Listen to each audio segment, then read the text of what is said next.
Bonjour à toutes et à tous et bienvenue dans ce nouveau Mac vidéo du district d'Alsace. Ça veut dire tout simplement qu'un nouveau mois vient de s'achever, comme quoi le temps passe très très vite. On est aujourd'hui dans le Haut-Rhin, à Ensisheim, chez Rhin Climatisation, accueilli par Julien. Merci Julien de nous accueillir. Bienvenue Jean-Luc.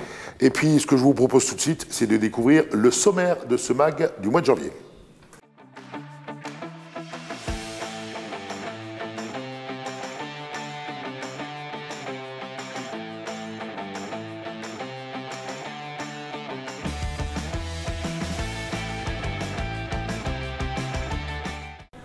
Alors en ce mois de janvier, toujours sans vrai football, en pleine période hivernale, il se passe quand même des choses au sein du district d'Alsace. L'actualité du district en 120 secondes.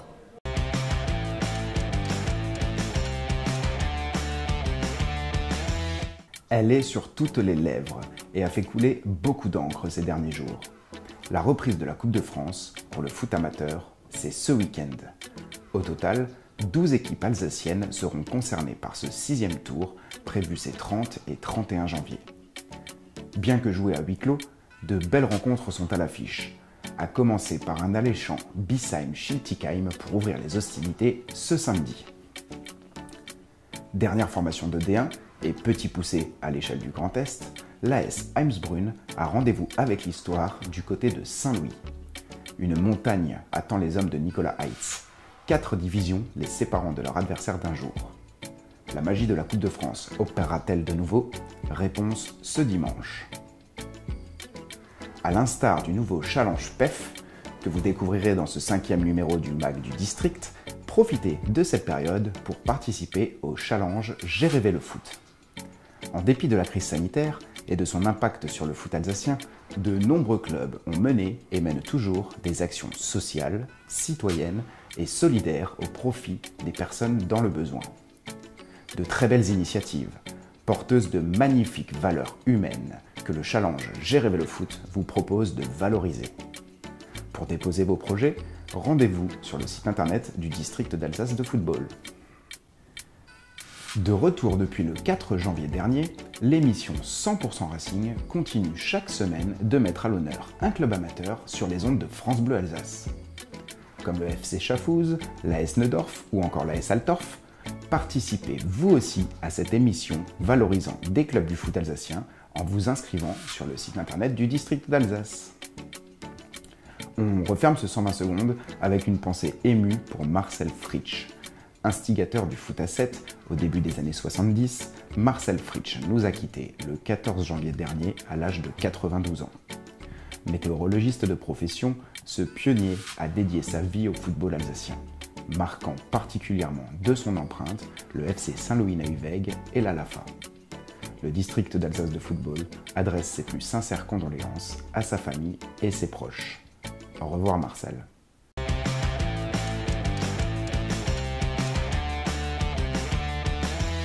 Il a commencé sa carrière en culotte courte dans les buts du côté d'Ernoldsheim-sur-Bruche, avant de partir pour sa formation du côté de Sochaux, puis Fréjus, Troyes, Caen, Amiens, et cette saison en Ligue 1 toujours à Lorient. Manon Touati est allé à la rencontre de Mathieu Dreyer qui vous raconte sa vie d'amateur.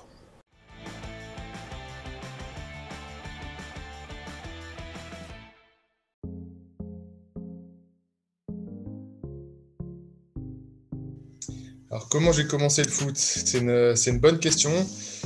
J'ai commencé parce que en fait, j'emmenais mes petits frères à l'entraînement.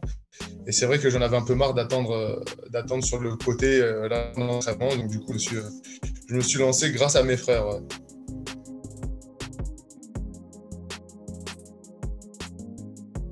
Et ben, j'ai commencé dans le village à Ernoldsheim-sur-Bruche. C'était vrai qu'il y avait tout le monde, hein, tous les enfants de l'école, tous les copains de l'école participaient au foot, au tennis, et du coup c'est vrai qu'on se retrouvait tous le mercredi après-midi, donc c'est vrai que c'était une bonne ambiance, c'était bonheur comme on dit, hein, c'était familial et franchement c'était des sacrées années. Ouais.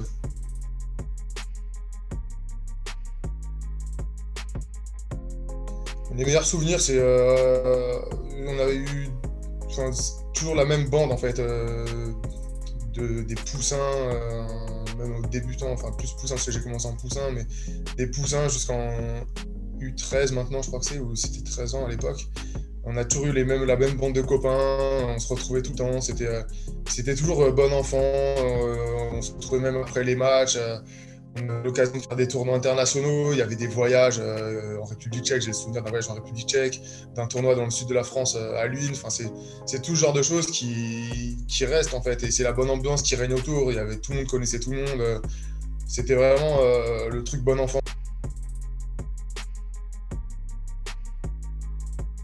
En amateur, c'est là où tu apprends toutes les bases. Hein. Je remercierai jamais assez mes premiers coachs, les premiers coachs que j'ai eu à Arnoldsheim. Je peux les citer. Il y avait Jean-Louis Adam, Raymond Steinmetz, Alain Muller. Tout ça, c'est des gens c'est eux qui m'ont donné les bases pour pouvoir ensuite m'exprimer et essayer de développer le potentiel que j'avais peut-être à l'époque. Ouais. Dans le milieu pro, on apprend vraiment à se perfectionner et à avoir vraiment le petit truc en plus, l'exigence, le détail. Mais c'est grâce aux gens et aux bénévoles des clubs amateurs que les joueurs pro en sont là. Il faut pas l'oublier, ça.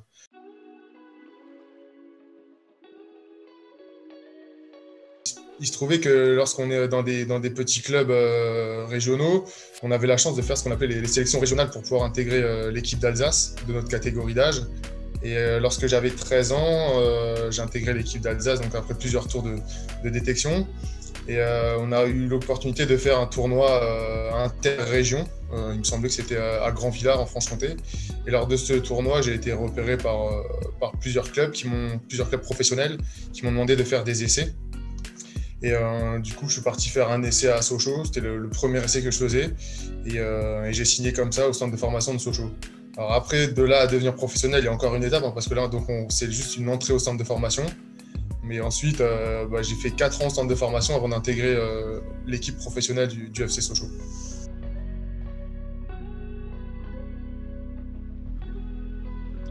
C'est une question qui est un peu embêtante. Non, c'est vrai que le Racing, l'histoire, elle s'est jamais déroulée comme il aurait fallu, parce que j'aurais dû intégrer le Racing quand j'étais en 4e.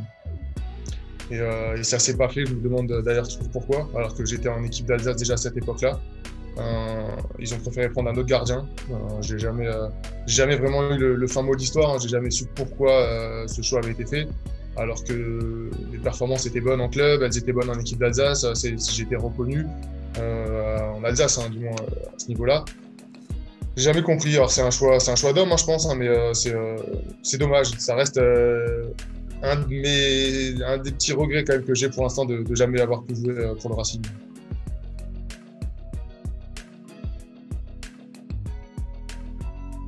Déjà, la première sélection, c'est quelque chose d'incroyable, parce que bon, c'est pas le Graal, mais c'est vrai que quand on est jeune, d'arriver en équipe de France, on se dit ouais, bon, c'est pas mal, on a fait quelque chose de sympa. Il y a beaucoup de souvenirs, parce qu'on a eu pendant 4 ans que j'ai pu côtoyer ces équipes de France, on a beaucoup voyagé. Donc quand on est jeune, de pouvoir voyager, c'est extrêmement enrichissant, pas seulement sur le plan du football, mais sur le plan personnel aussi. Ça permet de découvrir d'autres cultures, de se former, de rencontrer d'autres personnes aussi. Et ça, je crois que c'était ce qui m'a le plus plu là-dedans. Et de pouvoir échanger avec des joueurs de mon âge, qui étaient français aussi, mais qui jouaient déjà dans d'autres pays et qui avaient l'expérience du haut niveau et de l'étranger. C'était quelque chose aussi de très très enrichissant et qui m'a permis de grandir et d'appréhender le monde du foot d'une façon différente.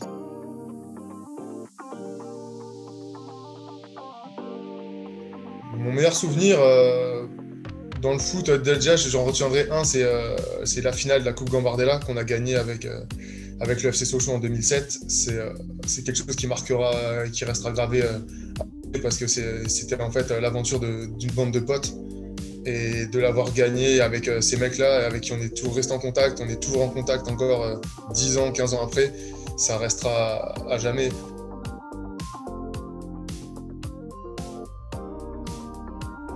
Pire souvenir, non. Après, c'est vrai que tout le monde va me reparler de ce fameux match contre le Paris Saint-Germain avec 3 où on a perdu 9-0. Mais c'est vrai que quand on est gardien, prendre 9 buts, c'est jamais évident, mais c'est pas non plus... C'était quelque chose d'incroyable à vivre, parce que c'était un match qui est parti dans tous les sens dès le départ, et c'est vrai qu'après on prend 9 buts, donc on se dit ouais, 9 buts, quand t'es gardien, c'est très très frustrant, Mais ouais, s'il y avait quelque chose à retenir, ouais, ça serait ce match parce que il est marquant, mais c'est pas un pire souvenir en fait. C'est pas, y a pas vraiment de pire souvenir quand on fait du foot, quand on fait sa passion et quand on fait quelque chose qu'on aime. C'est dur de trouver quelque chose de pire, quoi.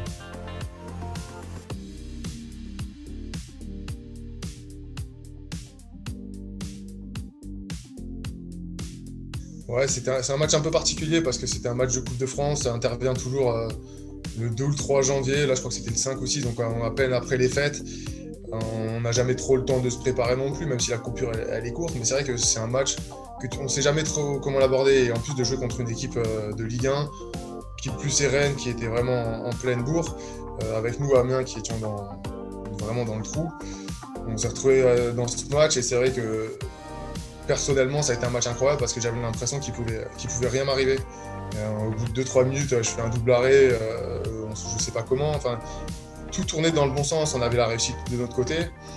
Et on arrive jusqu'au pénalty, et c'est vrai que sur ces pénaux, je suis un peu, ça me laisse un petit goût d'inachevé parce que je me suis pas rendu compte, mais à un moment donné, on avait la balle de la gagne, et si j'avais pu le tirer, si jamais j'avais eu la chance de le marquer, ça aurait été incroyable parce que en tant que gardien, de pouvoir tirer un penalty dans un stade plein sur une séance de tir au but, c'est quelque chose qui arrive très très rarement.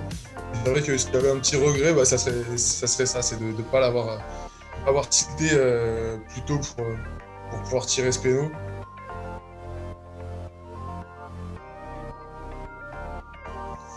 C'est vrai qu'en tant que footballeur, on joue déjà pour le plaisir, pour le jeu, mais c'est vrai que le fait qu'il n'y ait pas de supporters dans les stades, ça peut être perturbant. C'est vrai que le foot sans les supporters, ça ressemble à rien. Très clairement, c'est un constat. Arrive dans un stade vide, c'est pas que ça fait peur, c'est que il manque quelque chose. Il manque le supplément d'âme qui fait que pourquoi tu joues, quoi. Donc c'est vrai que c'est très très particulier cette saison avec toutes les mesures, au-delà du fait qu'il n'y ait pas de supporters, toutes les mesures qui sont mises en place, le fait d'être testé régulièrement pour voir si on a le Covid, si on peut jouer. Il y a toujours cette épée de Damoclès au-dessus de la tête. Enfin, c'est assez. Ça a une ambiance qui peut être un peu pesante de temps en temps.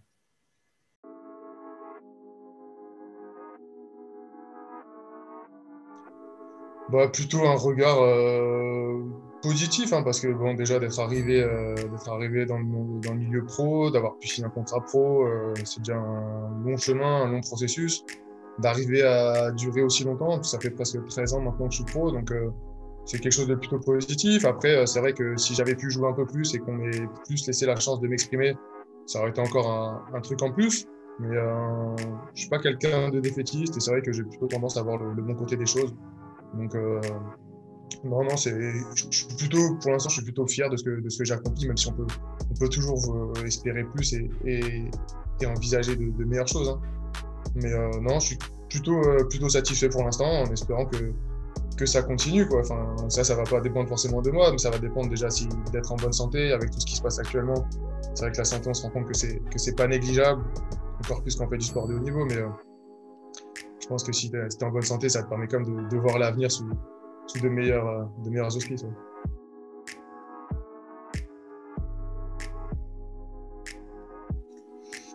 Ouais. Pour la suite, déjà sportivement, qu'on se maintienne avec le club du FC Lorient, je pense que c'était l'objectif de début de saison, il n'a pas changé. C'est vrai que j'ai un peu l'habitude de jouer le maintien, ça fait quelques années maintenant que je joue dans des clubs qui se sauvent des fois à la dernière journée, à la dernière seconde, donc c'est quelque chose dont j'ai l'habitude et que j'espère qu'on arrivera encore à faire cette année. En tout cas, tout va être mis en œuvre pour réussir. Et ensuite, après, ce que je disais avant, hein, c'est d'être en bonne santé. Je pense que ça, c'est vraiment la chose primordiale, hein, et que ça soit pour moi ou pour tout le monde, vraiment que tout le monde se sorte de cette période compliquée du mieux possible et sans être trop atteint par ce qui se passe, quoi. Parce que là, au-delà il y a le sport, hein, mais le sport, ça reste secondaire par rapport à tout ce qui peut se passer actuellement.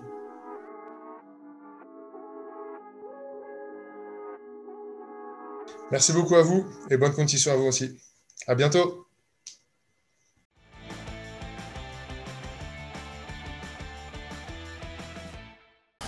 Voilà, portrait du mois avec nos amis de RAC Climatisation, nouveau venus dans le panel des partenaires du district d'Alsace de football. Nous sommes allés à la rencontre de RAC Climatisation du côté d'Ensisheim, dans les locaux orinois de cette entreprise, avec Julien Schelcher, son directeur général. Julien, bonjour. Bonjour Jean-Luc. Alors en 2 mots, RAC Climatisation, c'est quoi? Alors RAC Climatisation, c'est une entreprise d'installation de chauffage, climatisation sanitaire. On existe depuis 1967, donc 54 ans d'ancienneté. Ici, tu l'as dit, on est dans les locaux flambant neufs de RAC Climatisation 68. Alors pour les locaux RAC Climatisation 68, c'est le nouveau nom qu'on prête à l'entreprise BAPST, qui est une ancienne entreprise locale de chauffage sanitaire. RAC Climatisation, c'est quoi? C'est 3 agences aujourd'hui. Une agence à Ensisheim, une agence à Strasbourg, une agence à Nancy, pardon. Oui, mais on les aime bien, les Lorrains. C'est 3 métiers, climaticien frigoriste, chauffagiste et sanitaire. Secteur d'activité, la construction et le bâtiment, donc de la maison individuelle, maison neuve, rénovation, logement collectif. Alors, on a l'impression que, du moins les gens qui connaissent l'entreprise d'extérieur, que vous intervenez que dans le domaine professionnel, alors que c'est pas vrai, vous intervenez aussi très souvent et à de nombreuses reprises chez le particulier. Oui, tout à fait. Disons, c'est le bâtiment vraiment au sens large du terme. Le cœur historique de BAPST et de RAC Climatisation dans le 67, c'est vraiment le particulier. La climatisation chez monsieur et madame tout le monde. D'ailleurs, il y a une dame qui pousse la porte de chez nous au moment où on parle. Bonjour madame. Et maintenant, c'est vrai que notre secteur d'activité, on s'est diversifié. C'est du tertiaire également, des plateaux de bureaux, des salles de sport, des gymnases, des clubhouses et de l'industrie. Puis à propos de particulier, moi je vous invite, vous tous les licenciés du football, à être très attentifs dans les jours qui viennent dans votre boîte mail, puisque le prochain bon plan du district d'Alsace du football, ce sera avec nos amis de RACLIM qui vous réservent là aussi une belle petite surprise. Julien, j'ai envie de te demander pourquoi avoir rejoint le district d'Alsace de football sous cette forme de partenariat du challenge du bénévolat. Oui, alors avant tout parce qu'on est passionné, je pense. Aujourd'hui, ce qui nous réunit, toi et moi, c'est la passion du football. Chez RACLIM, alors c'est pas encore un critère de sélection à l'embauche. On plaisantait avec ça tout à l'heure, mais presque. On est tous jeunes, dynamiques et sportifs. Ça parle foot le lundi matin à la machine à café, sur chantier. Ça joue au foot entre collègues lorsque c'est possible. Il y a un grand nombre de nos collaborateurs qui sont licenciés au district. On a la chance également d'être partenaire au Racing, et donc on a hâte de retourner à la Méno dès que ce sera possible.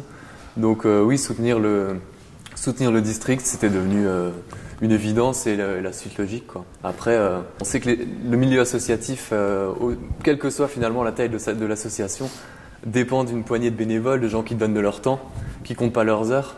Ce sont des gens qui nous ressemblent, donc on est ravis aujourd'hui de rejoindre la famille du foot alsacien. Et on viendra vous voir dans vos clubs, puisque le challenge du bénévolat a pris une petite trêve d'une saison ou deux. On retournera chez vous, dans vos clubs, dans vos manifestations, en compagnie de RACLIM, pour vous récompenser. Julien, merci de nous avoir accueillis. Merci. Et nous, on poursuit la visite des locaux de RAC Climatisation et de ce magazine. Julien, à très bientôt. Merci Jean-Luc.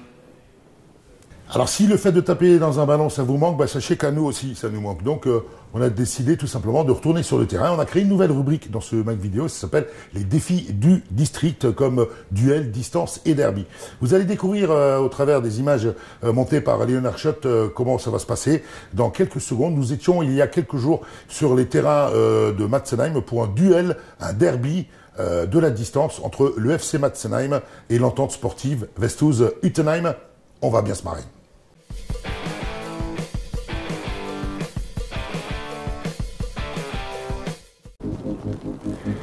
Voilà, nouvelle rubrique dans ce Mac vidéo du district d'Alsace de football, les défis du district 3D comme derby, duel et distance. Alors, on n'a rien inventé d'extraordinaire, c'est tout simplement 2 équipes qui s'affrontent sur un concours de tir au but avec une bâche installée sur un but. Il s'agit tout simplement de marquer le plus grand nombre de points et l'équipe qui remportera ce premier défi repartira avec de beaux cadeaux, puisque le district vous offrira, messieurs, à l'un d'entre vous, l'une équipe d'entre vous, 10 ballons pour pouvoir continuer à s'entraîner, et pour l'équipe perdante 5 ballons. Voilà pour ce premier défi du district. On est en ce dimanche matin, où nous enregistrons en plein cœur du centre de l'Alsace, dans le secteur centre-Alsace. On est sur les installations de Matzenheim, et le derby de ce défi va opposer aujourd'hui l'équipe de Matzenheim qui évolue en District 2 face à eux, les jeunes pousses de l'entente Westhouse Xenheim qui évoluent en District 4. Et vous verrez, les niveaux vont forcément se niveler.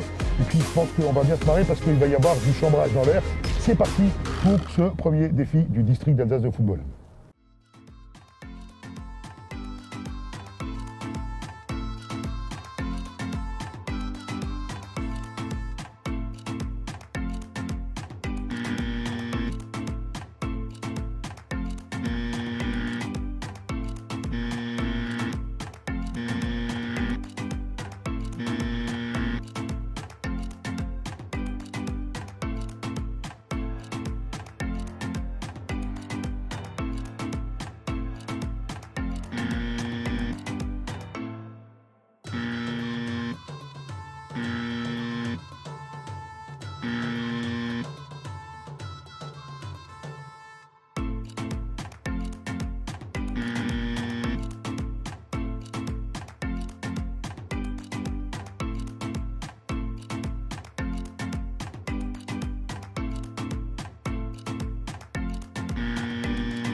Voilà, c'est la fin de ce premier défi du district.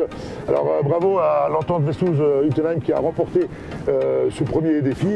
Merci à Matzenheim de nous avoir reçus fort sympathiquement ce dimanche matin. La prochaine fois, vous êtes gentils, vous allumez le chauffage parce que je peux vous dire que ça caille. Et si vous aussi vous avez envie de participer à ces défis du district, vous nous le faites savoir, un petit commentaire, un petit message sur la page Facebook, un mail, sur vos portes d'entrée. Et donc voilà, on vous avait dit qu'il y avait des cadeaux. Wishtools, on va vous offrir dans quelques instants 10 ballons pour que vous puissiez continuer à vous entraîner. Et puis Mats, pour vous remercier, on vous offre aussi 5 ballons. Merci encore à vous tous d'avoir été présents avec nous ce matin. Et puis nous on se retrouve pour la suite de ce mag.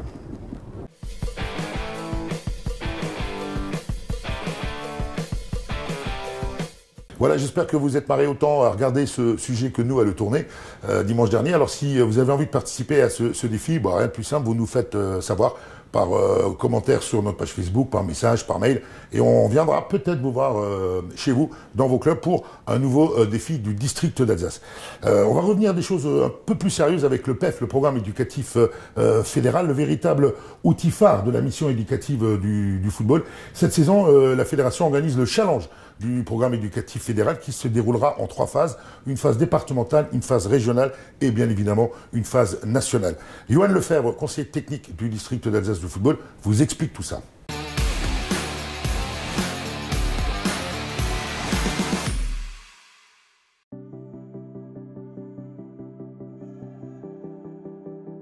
Alors, le programme éducatif fédéral, c'est un outil qui a été proposé par la FFF qui vise à renforcer la dimension éducative qu'on va proposer à travers le football.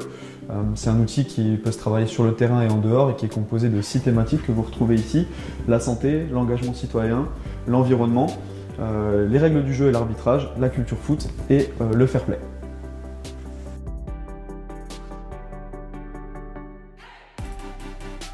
Alors donc effectivement, certains clubs tous les clubs d'ailleurs ont été touchés par la crise sanitaire et donc ont dû fortement baisser leur niveau de pratique. En revanche, de nombreux clubs ont tenté de garder du lien en mettant en place diverses actions, dont certaines peuvent rentrer dans le cadre du programme éducatif fédéral.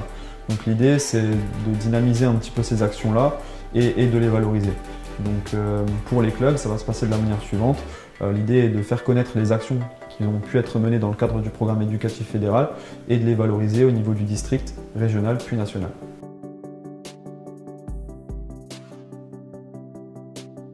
Alors pour participer, la première condition est que le club doit être engagé au programme éducatif fédéral via Foot Club.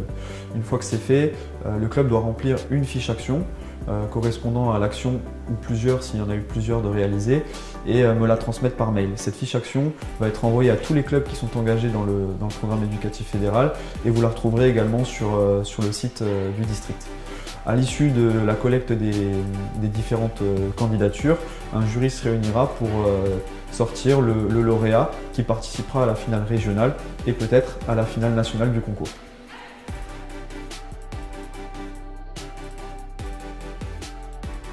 Il y aura 4 critères. Le premier concerne la diversité des publics touchés, au sein du club mais aussi à l'extérieur, les jeunes garçons, les jeunes filles, les dirigeants, etc. Le second critère sera sur le nombre de thématiques qui seront abordées, donc les 6 thématiques que j'ai citées précédemment. Le troisième critère sera sur le nombre d'actions qui ont été menées. Et enfin, le dernier critère concernera l'impact et la résonance des différentes actions menées.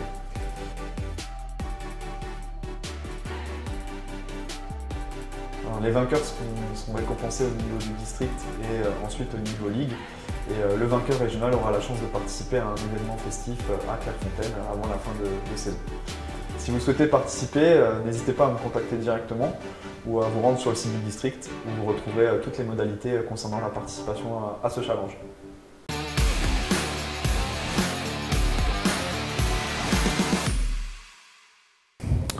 Voilà, c'est déjà fini pour ce mag du mois de janvier. Rendez-vous dès la fin février pour un nouveau magazine. Alors, on est en hiver, il fait froid dehors. Julien, on était chez toi ici à Rhin Climatisation à Ensisheim. D'ailleurs, à propos de clim, il y en a quelques-unes derrière nous. Soyez très attentifs parce que Julien et ses équipes vous réservent une belle surprise dans le bon plan à venir du district d'Alsace. Surveillez vos boîtes mail. Julien, merci de ton accueil. Merci Jean-Luc, avec grand plaisir. Et à très bientôt. À bientôt. Et à vous, à très vite également.